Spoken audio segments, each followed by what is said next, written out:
course. The primary election results are final. You're confirmed as our Democratic nominee, and some time has passed now. So how do you feel now? I feel better than I did when I was in the middle of the recount. The good news, it was thorough. The bad news is because, the decision the governor made, it really did delay the ability to count. And, anytime you have delay in vote counting, it leads to, people asking questions like, why is this happening? So hopefully, the state legislature or the governor fixes this before the general election, because we're even going to have more voters. Of course, we know that it was such a close vote, a 32 vote difference. What would be your message to all these residents that are under your leadership who did not support you?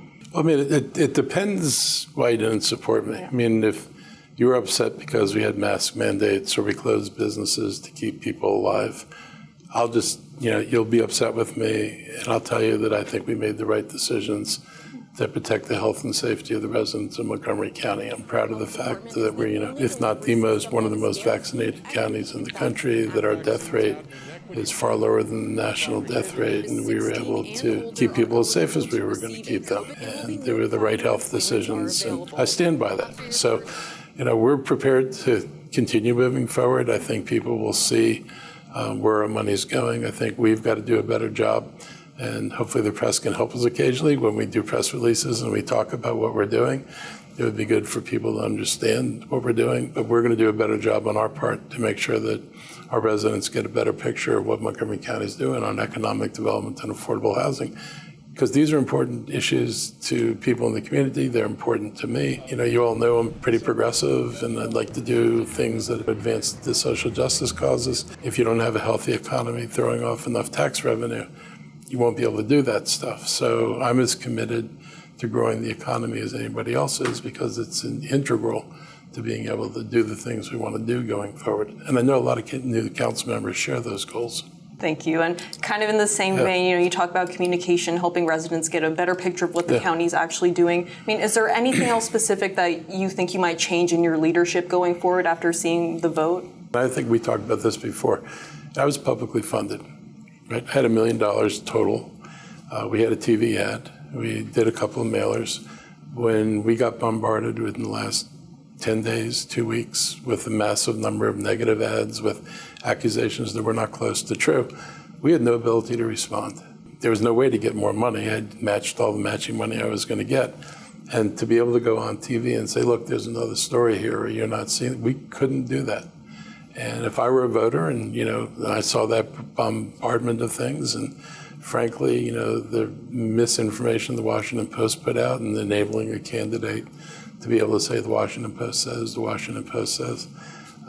that was, really difficult to push back on, but I didn't have the means to. Obviously, Montgomery County is heavily Democratic, but your opponent, Reardon Sullivan, what do you think about the strategy of him trying to, go after Blair's votes, Reamer's votes, and what are you going to do to make sure that you do get those votes? Well, actually, there are a lot more voters who didn't vote than there are people who voted. And, I feel, pretty good about this as a Democratic county. And, we may disagree on some things, but I think there are issues where there's broad agreement. I mean, at the end of the day, Reardon's not a Democrat, and I would say he has some simple answers for things. I don't think our issues are going to be solved by simple answers for things. You can't just say you're going to do something. You have to understand, could you actually do it? And it turns out that it takes money and policies to do some of the things people want to do. It's just not going to happen because you declare you'd like it. This would be paradise if any of us were able to just declare what the future was going to look like, and then it materializes and everybody says, great. What is your overall message to Montgomery County residents? I think you're in one of the healthiest counties in the country, and I don't just mean health-wise, but this is a county that was able to respond to the school system's need for additional resources and for increasing pay for teachers to make us competitive, and for fire and for police, frankly, as well. We were able to do that in this budget. We did it without raising taxes.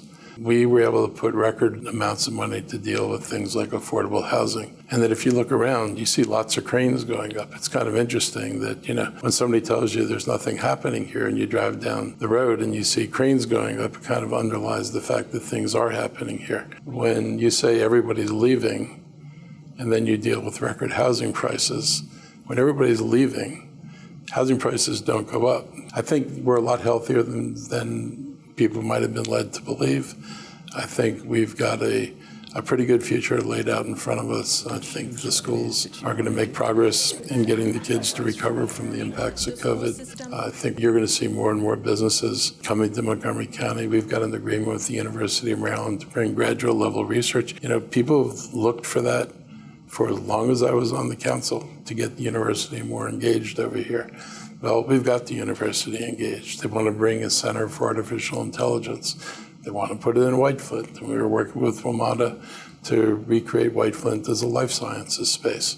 So there are a lot of things that I think are going to really generate jobs, which of course generates additional tax revenue that'll let us continue to do the kind of things we need going forward. We offer a lot. I think that people's willingness to stay in this county and to understand what we bring here helps make this county as great as it is. So it's part of the reason I'm very optimistic about the future, because you can talk about these things here.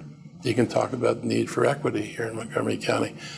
And most people understand why you're doing that. So be able to work in a place where people share a large set of common values and are educated enough to understand the role of science and medicine, this is a good place to work.